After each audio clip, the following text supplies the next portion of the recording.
target market and ideal customer profiles. When I say target markets, I mean S. You can't live in one target market, right? Let's talk to Borders, or Hollywood Video, or Blockbuster, right? That business model failed. Things are changing so fast now. 3 years ago, everybody was, God, this Borders thing is so cool. It's gone. They did not even get a bid at their auction, their business auction, their bankruptcy auction. Time Magazine got a bid for $1 at their bankruptcy auction. Time Magazine. 60 years plus. So things are changing quickly and paradigms are shifting so fast that nobody even wanted to give a bid at a bankruptcy auction for Borders. That business model no longer works. So we talked a little bit about that. I'm going to try to move along here. We do have some time, don't we? About 10 minutes. 10 minutes? Okay. What do you think of the 3 biggest questions I get when I go to somebody and I say, what do you expect out of coaching? I want more customers, I want more revenue, I want more profit. What are these actually though? These are results, aren't they? This is more scoreboard stuff. This is the score of the game. These are driven by strategies. And the strategies generally come in these 5 categories. I'm going to go through it really quick. Okay, number of leads times your conversion rate is going to give you the number of new customers, right? How many people track how many leads they get? Do you? Do you track them correctly? All I'm saying is most people say, yeah, they even track their leads, kind of, they don't really cover, they don't get them all in. How many know what their conversion rate is?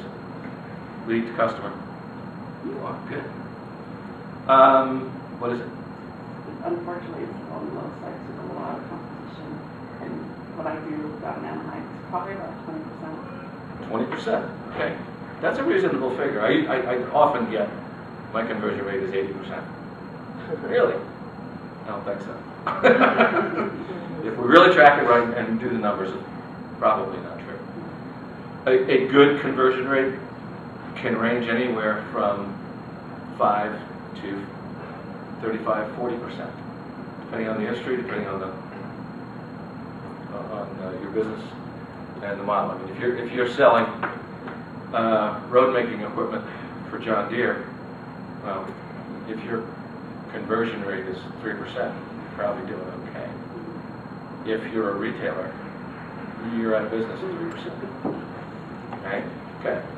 All right, so now we know the number of customers, and there are strategies in each one of these categories, anywhere from 60 to 80 different strategies in each one of these categories: lead generation, conversion rate, and the next 2 are the easiest ones that nobody deals with. How many people actually know what their lead generation strategies are? Okay? Give me the top 5. My database. Database doing what? Speaking to them directly on a regular basis, mailing Emails? to them and emailing. All 3 of those. Okay. Okay. Open houses. Open Have a houses. conversion rate from that. And right now I'm door knocking. That's right, you said you were door knocking. because we don't have enough inventory. So Right. yeah, right now I'm including that. Any in my product to sell. Right. Okay. And What are you doing now? I'm networking. You're networking. Mhm. That's one. Yeah. Okay, that's good. You should write these things down and decide whether or not that strategy is working for you. And do you have the right audience, the right target market? Is this really a good use of your time? You know, each one of these lead generation strategies. If you track that, then you're going to wind up kind of having a good idea of where you need to spend your time. Time management is really all we got. Okay. Once you get past lead generation strategies, a number of strategies that most people have fall way off. Do you have a conversion rate strategy? Do you know how to increase that? There's lots of different ways, folks. And there's variations on lots of those other different ways. You're going to have some interesting things that you could do from a conversion rate strategy. I'm not sure what you do from a lead generation, but I suspect you've got some real opportunities because you have a number of different products and or services that you actually take to market. So it'd be interesting to see what you actually do. All right, now we know the number of customers. Well, guess what? Next two things are the cheapest and easiest things to play with. Lead generation, probably the most costly, most time-consuming of the strategies. May have to do some advertising, may have to hire a salesperson, may have to do this, may have to do that.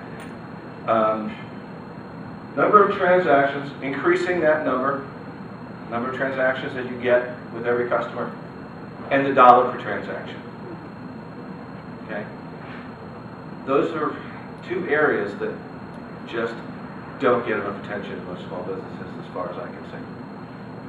And people don't really understand the strategies in doing so. We're going to go through an example of one of them later. Okay? And then, what strategies can you employ to increase your profit margin? What's the first one? Lower your cost of goods. Either lower your cost of goods or raise prices. Those are typically the two answers that most people give. There are a lot of different ways to do that. We'll talk about it a little bit. Okay. Now if I put numbers to this, and I'm not going to go through and bore you with a whole bunch of numbers, 4,000 leads, conversion rate of 25%, no, all these things. What if you increase them all 5 of those areas, by just 10%? Can you do that? Yeah, Could you do more than that? possibly. In certain areas, depending on the business, I'm sure you can. So let's just go with the easy one, 10%. Okay? All that means is 4,400 leads then a year, which breaks back into increasing your number of leads by how many per month. Right? It's not that many. Conversion rate, I don't mean take it up 10%, I mean 10% of 25%. Just 2.5%. Should be able to do that. And the same goes with these others. Look at the difference in the revenue, look at the difference in the profits. We're talking about 42% increase in revenue, but a 61% increase in profits. Now, add zeros to this, take zeros away, I don't care. But the general principle is the same. If you work on these 5 areas, they multiply, they compound on each other, right? It's just like a compound interest at a bank. This is all your marketing. This is things you can do, and it doesn't take that much. But you do need to be religious about working it.